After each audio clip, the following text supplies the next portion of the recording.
दोस्तों, क्या आप जानते हैं कि जब दुनिया को ठीक से गिनती भी नहीं आती थी, तब भारत के ऋषि मुनियों ने अब ब्रह्मांड की उम्र 31 नील वर्ष बता दिया था। आज हम 1 जनवरी को नया साल मनाते हैं, लेकिन क्या यह सिर्फ एक तारीख है या फिर एक वैज्ञानिक भूल? आज इस वीडियो में मैं आपको समय की उस मशीन में ले जाऊंगा, जहां सेकेंड का हजारवां हिस्सा भी मापा गया था। हम जानेंगे कि क्यों नासा आज भी उन नक्षत्रों का पीछा कर रहा है जिन्हें हमारे पूर्वजों ने हजारों साल पहले उंगलियों पर गिन लिया था। आप आज भी खुद को आधुनिक और अपने पूर्वजों के पिछड़ा समझते हैं तो आपकी सोच बदल देंगे। नमस्कार, आप देख रहे हैं सत्य सनातन आस्था और मैं हूं कौशल सिंह। चलिए इतिहास और विज्ञान के उस रहस्य को खोलते हैं जिसे दुनिया ने हमसे छिपा लिया। क्या आपको पता है कि जब दुनिया सेकेंड में मापने की कोशिश कर रही थी, तब भारत के ऋषि मुनियों ने परमाणु जैसे सूक्ष्म समय की गणना कर ली थी। आज हम 1 जनवरी को नया साल मनाते हैं, लेकिन क्या आपने कभी सोचा है कि चैत्र मास की प्रतिपदा ही क्यों हमारा नव वर्ष कहलाता है? हमारा नया साल इसी दिन क्यों स्टार्ट होता है? क्यों इसी समय प्रकृति अंगड़ाई लेती है? और कैसे हमारे पंचांग की गणना आज के सुपर कंप्यूटर से भी ज़्यादा सटीक है? आज के इस वीडियो में हम उस समय की उस गहराई में उतरेंगे जहां क्षण से लेकर ब्रह्मा की आयु तक का हिसाब है। ब्रह्मा की आयु का मतलब यानी कि ब्रह्मांड की आयु का हिसाब लगाना हम जानते हैं। हिंदू नव वर्ष केवल एक तारीख नहीं है, एक एहसास है। ब्रह्मा जी ने इसी दिन सृष्टि की रचना की थी और सतयुग का आरंभ भी इसी से हुआ था। लेकिन देखिए भारत की खूबसूरती, एक ही दिन, एक ही ऊर्जा, पर नाम अनेक हैं। आंध्रा में इसे उगाड़ी कहते हैं, यानी युग का आरंभ। महाराष्ट्र में इसे गुड़ी पाड़वा बोलते हैं। कश्मीर में इसे नवेह बोलते हैं, पंजाब में बैसाखी और असम में बिहू। वैज्ञानिक दृष्टिकोण से अगर देखें तो यह ऋतु परिवर्तन का समय है। हमारा शरीर इस समय डिटॉक्स मोड में होता है। इससे इन दिनों भारी भोजन नहीं बल्कि हल्के पानी वाले भोजन करने चाहिए। हल्के भोजन, पानी का सेवन ज़्यादा करना चाहिए। नीम, मिश्री जैसे कड़वे मीठे पदार्थों का सेवन की सलाह दी जाती है ताकि आपकी इम्यूनिटी सिस्टम बढ़ी रहे, रोग प्रतिरोधक क्षमता बढ़ सके। अब बात करते हैं उस विज्ञान की जो आपको चौंका देगा। आज की घड़ियां सेकंड के कुछ हिस्सों को ही नापती है, लेकिन हमारे पूर्वजों ने सेकंड के 1000वें भाग को में बांटा था और उसे नाम दिया था परमाणु।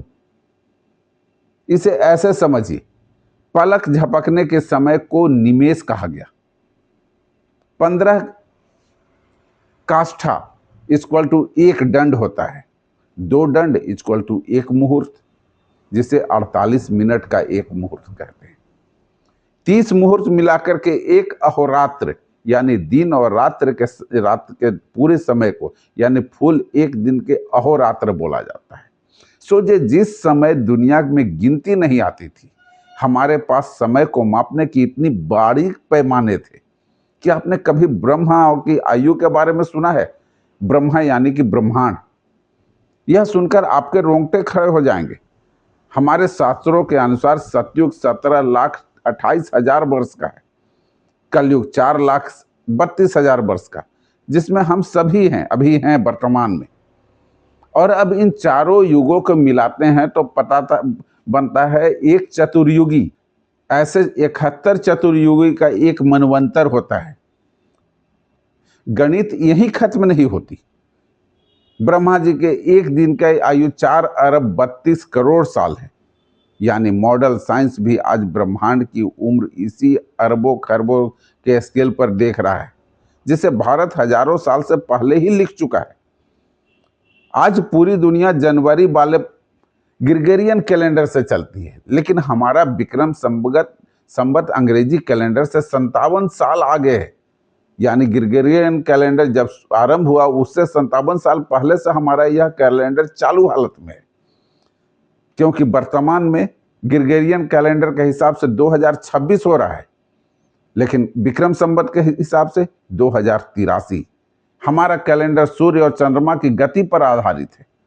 चंद्र वर्ष और सौर वर्ष के बीच 11 दिनों का अंतर होता है, जिसे बैलेंस करने के लिए हर तीसरे साल अधिमास यानी पुरुषोत्तम मास जोड़ा जाता है। हमारे महीनों में नाम और चैत्र भी अजीब रखे गए हैं, वो भी एक साइंटिफिक रीजन है। सूर्य जिस महीने में चित्रा नक्षत्र में होता है उसे चैत्र, और जिस समय बैसाखा नक्षत्र में होता है उसको बैसाख कहते हैं। तो यह महीना चैत्र कहना या बैसाख कहना, यह भी अपने आप में एक वैज्ञानिक तरीका ही है जो नक्षत्रों के आधार पर है ना। बड़े कमाल लॉजिक। अंत में बात करेंगे पंचांग की। पंचांग यानी 5 अंग, तिथि, वार, नक्षत्र, योग, कारण, करण अंग हैं। जिस प्रकार शरीर के 9 द्वार होते हैं, उनके भीतर बैठी चेतना भी दुर्गा के इस 9 दिनों में अपनी आंतरिक ऊर्जा को जगाते हुए विकारों से को खत्म करती है और स्वार्थ से परमार्थ की ओर बढ़ते हैं। साथियों, आज के इस लंबी चर्चा के बाद एक बात तो साफ है कि हमारा हिंदू नववर्ष या विक्रम संवत कोई धार्मिक कर्मकांड मात्र नहीं है, बल्कि यह खगोल विज्ञान, एस्ट्रोनॉमी की पराकाष्ठा है। हमने देखा कि कैसे ग्रेगोरियन कैलेंडर में हर कुछ सालों बाद लीप ईयर को जुगाड़ लगानी पड़ती है, लेकिन हमारे ऋषियों ने अधिमास यानी पुरुषोत्तम मास का लगा करके इसे पूरा किया है। हजारों सालों की गणना को 1 सेकेंड की भी त्रुटि नहीं है। परंतु सवाल यह नहीं है कि हम कितने महान थे, सवाल यह है कि आज हम अपनी इस महानता से कितने दूर हैं। आज का युवा हैप्पी न्यू ईयर की पार्टी में तो डूब जाता है, लेकिन उसे यह नहीं पता कि चैत्र शुक्ल प्रतिपदा के दिन प्रकृति खुद अपना श्रृंगार करती है। उस समय नीम के कोपलों का कड़वाहट नहीं, बल्कि जीवन रक्षक औषधियां होती है।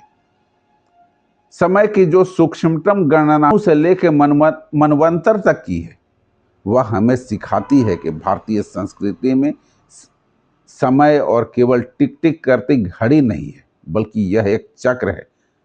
यह चक्र हमें बताता है कि पतन के बाद उत्थान निश्चित है। आज जब दुनिया क्लाइमेट चेंज और मानसिक तनाव से जूझ रही है, पंचांग की ऋतुचर्या और संयमित जीवन शैली ही एकमात्र रास्ता नजर आती है। मैं यह नहीं कहता कि आप आधुनिक कैलेंडर छोड़ दें, लेकिन मैं यह जरूर कहता हूं कि आप अपनी जड़ों को मत भूलिए। विज्ञान केवल एक लैब में नहीं होता, विज्ञान हमारी उन परंपराओं में भी है जो हमारी सालों से बिना किसी बदलाव के चली आ रही है। हमारे पास ग्रहों की चाल बताने के लिए टेलीस्कोप से पहले दृष्टि और गणित था। आज के इस वीडियो के माध्यम से मेरी कोशिश यही है कि दर्शकों को अपनी पहचान पर गर्व हो सके। जब आप इस नए साल की शुरुआत करें तो सिर्फ एक तारीख न बदले, बल्कि आप अपना नजरिया बदलें। उस चेतना को जगाएं जो हमें धर्म और अधर्म की ओर नहीं, बल्कि अंधकार से प्रकाश की ओर ले जाती है, जिसे हम तमसो मा ज्योतिर्गमय कहते हैं। याद रखिए, जो समाज अपने इतिहास और विज्ञान को भूल जाता है, भूगोल उसे भूल जाता है। आइए इस नव वर्ष पर संकल्प लें कि हम अपनी इस वैज्ञानिक विरासत को अगली पीढ़ी तक पूरी प्रामाणिकता के साथ पहुंचाएंगे। महादेव और शक्ति का आशीर्वाद आप पर बना रहे। दोस्तों, हमारा नव वर्ष केवल कैलेंडर बदलना नहीं, बल्कि खुद को प्रकृति और ब्रह्मांड के साथ, रिदम के साथ जोड़ना है। अपनी जड़ों को पहचानिए, इस वैज्ञानिक विरासत पर गर्व कीजिए। आप सभी को हिंदू नववर्ष और नवरात्रि की हार्दिक शुभकामनाएं। महादेव और माता पार्वती आप सभी को स्वस्थ रखें। और आपको यह जानकारी से अच्छा लग रहा हो, जानकारी पूर्ण लग रहा हो, तो अपने दोस्तों को साथ शेयर करें। कमेंट में लिखें जय श्री राम तथा नूतन नव वर्ष मंगलमय हो। और ऐसी ही गहरी जानकारी के लिए चैनल को सब्सक्राइब करना न भूलें। फिर मिलते हैं नए अंक में, नए विषय पर चर्चा करेंगे। तब तक के लिए अनुमति दें। जय हिंद, जय भारत, धन्यवाद।